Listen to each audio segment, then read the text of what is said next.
You could be a light in the dead of the night, instead of searching for the light yourself, reflecting on the moments you lost, the moments you thought would finally be the end. It's time for a resonating review. Searching for the light in the dead of the night, when I could light the way for someone else, forgetting all the moments I lost, the more that I thought I'd never see the end. Hey everypony, I'm Dulcet, the Pony of Harmonics, and let's take a look at the new song from Black Gryphon and Michelle Creever that just dropped today, Here We Are. This song is the long-awaited sequel to the unofficial theme for the CMC, Crusaders, Are We There Yet? Oh, and if you're wondering where my review is for Equality, the song that was released before this a couple of months ago, here's a short review. Everybody do the flop! Continuing on, as a sequel, this song delivers. The heavy beats and techno loops build up slowly at first, until they all mesh in concentric rings during the chorus, practically like the Venn diagram Twilight used in the Cutie Remark. The first verse starts out with Gabe and Michelle's beautiful vocals in separate portions of the verse. A noticeable detail is that Michelle gets most of the major vocals while Gabe is on backup duty. I do have a bit of a nitpick about the first portion of the verse though. You could be a light in the dead of the night, instead of searching for the light yourself, reflecting on the moments you lost, the moments you thought would finally be the end. This lyric doesn't make sense, especially considering that the next thing that's sung is a rehash and inverse. I don't really understand why it's there, but it's a minor complaint overall.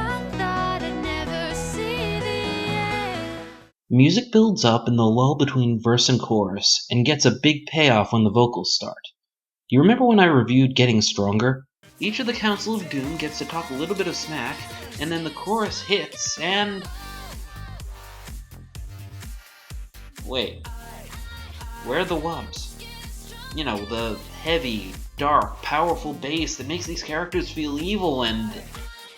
it's not here. At all.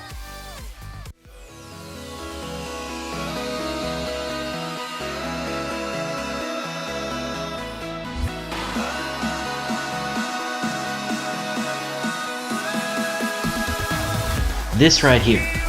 This is what I was talking about.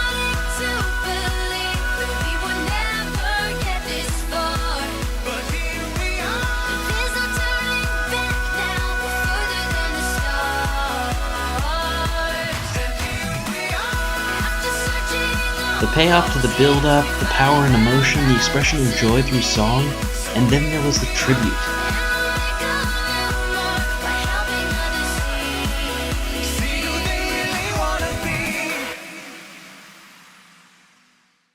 To acknowledge some of Ingram and Rogers' best work in songwriting, they put a nod into both canon songs Will Make Our Mark and The Pony I Wanna Be. It's a great reference that was not lost on me, and it fit perfectly into the song. The transition to the second verse seems rather jarring to me. It involves an abrupt wind down of the intensity into an echo mix of the previous lyrics, which is fine on its own, and I've come to expect that from basic mixing. But it was such a jarring change that it didn't quite sit well for me. The second coda, building up to the chorus, is the best part of the song.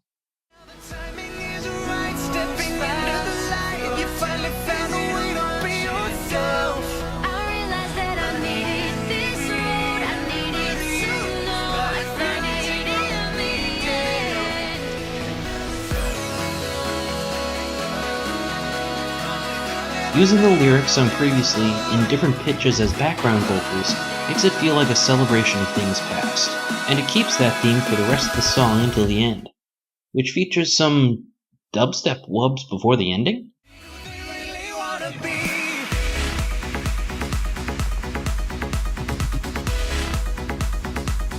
Wait a minute, why is this tacked on at the end? There are much better ways to wind down a song other than adding some dance music. Don't get me wrong, it still fits the song, but it feels out of place for where it is. Maybe that's what's missing from the end of the first verse. If they could have tacked this instrumental at the end of the first verse before leading into the softer echoes building into the second, it certainly would have sounded less jarring. Overall, this is a great song, and a fitting sequel to one of the most iconic themes in the fandom. Though suffering from a bit of questionable mixing, it's certainly not a hindrance to its enjoyability. It's a welcome addition to any MP3 player. But with that, the review is ending and the resonance faded. I'm Dulcet. Thanks for watching.